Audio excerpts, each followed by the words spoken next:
Hello. It is Tuesday morning. I am just getting dressed and organised. I've got to go out and let some people into my brother's flat and back out again. It's just like, it's a rented flat. They have to look round and check that it's in order. I don't know. I do it like every 6 months, I think, so I'm going to go and do that. So I've just arrived at my brother's. I'm just here while they do their inspection, whatever that is, just to check that the flat is, you know, not a state. And then I'll see what I'm going to do after that. I'm not sure yet. So I've just pulled up to B&Q. I thought it might be a good thing to do on my way home. And I heard a song on the radio called The Hardest Goodbye. It's been written for people who have suffered with miscarriage. Lucy May, something like that, was the songwriter. Oh no, my God. It just set me off and I couldn't stop crying. Because the words were so very poignant, and I think it's not just about loss of sort of miscarriage, but loss in general. And it just got me, and the pain is unbelievable. Anyway, see, this is what happens, right? You think, right, my day's going to be okay, I'm going to focus. This is what I'm doing. I'm going to wherever. I'm going to do this today, I'm going to achieve something. And then it just gets you. It's from out of the blue, you just can't... But I think it needs to happen. The grief has to come out somehow. The tears have to flow at some point. You can't keep it all in and be strong all the time. So, I am at B&Q. I'm on my way back from my brother's. The inspection was like 5 minutes, checking that the flat was fine. So I thought, do you know what? I'm going to go and have a look at that plant on the way back. Well, a plant. Because I'm teaching later on. Little Alfie's at home. So, yeah, let's go and have a look at some plants.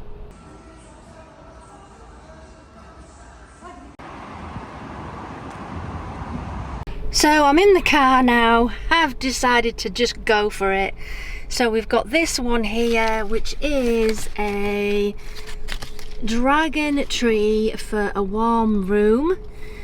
Ideal for warm light spot. And then I've got another one down there, which was in the clearance section. And I've got a bag of compost as well, because I've got a few plants that I need to repot. So I'll do that. I've got these to repot as well. Bought a couple of pots to put them in. It's just so expensive at B&Q for plants. It really is. They get you. But there's nothing else at the other garden centres I've been to. There's just none. It's that time of year. It's not really the gardening time of year. But even with indoor plants, the garden centres are just not, you know, they're not organised for it.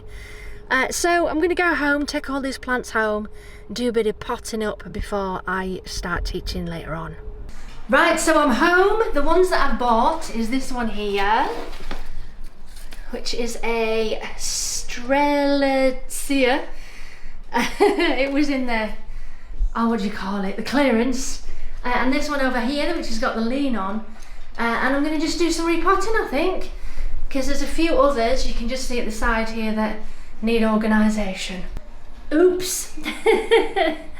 Yeah, I couldn't get it out of the pot, so we had a slight accident. So it's potted now, it's beautiful.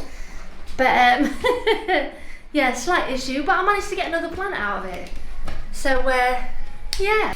So that was exhausting. I'm absolutely shattered now. I'm shattered when I do anything. I made such a mess. I really did. Literally soil everywhere. I knew I should have done it outside, but you just get excited and you think, right, I'll just do it in here, it'll be fine. So it took me longer to clear the flipping thing up.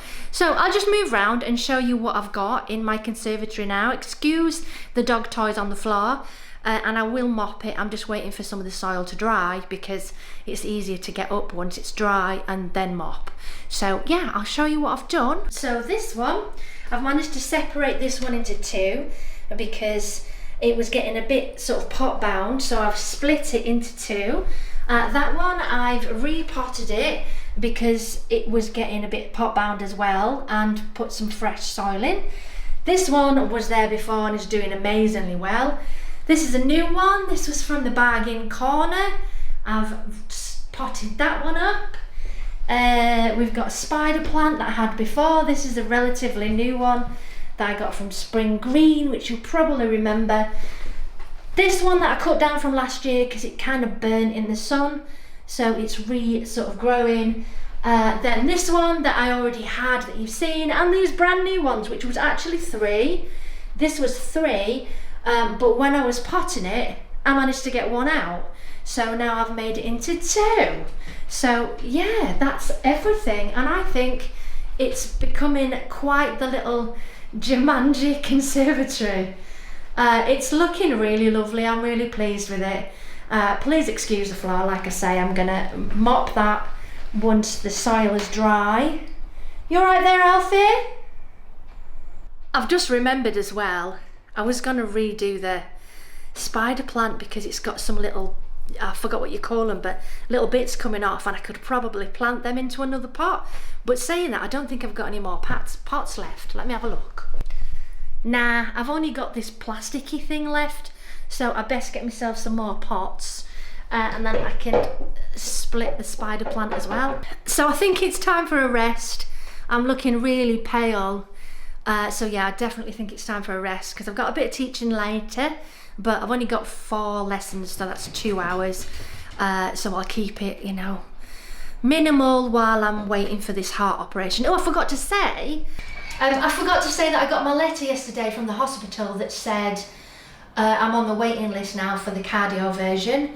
It's got to be a minimum of 4 weeks on the blood thinners, and I'm on to 3 now, so it'll be 4 weeks next Monday. So fingers crossed I'll get the phone call soon, and I'll be able to go and have the heart thing. The article that I was interviewed for Epilepsy Action a few months ago, that's come out now. It's now on the internet, and the magazine is out in lots of homes all over the UK. And you can look at it on my website. I'll put a link underneath the Ellie donation page so you can read the full article of Ellie's story, really. Yeah. I'm pleased I did it though. I think it can help others. I hope so. Anyway, I'm going to chill out now for a little bit because I'm now shattered. Thank you for watching. If any of this has helped you, I'm trying to just raise awareness for epilepsy, really. If you want to buy any of Ellie's awesome merchandise, Ellie designed a cat, you can buy that. That's also down below. But anyway, see you later.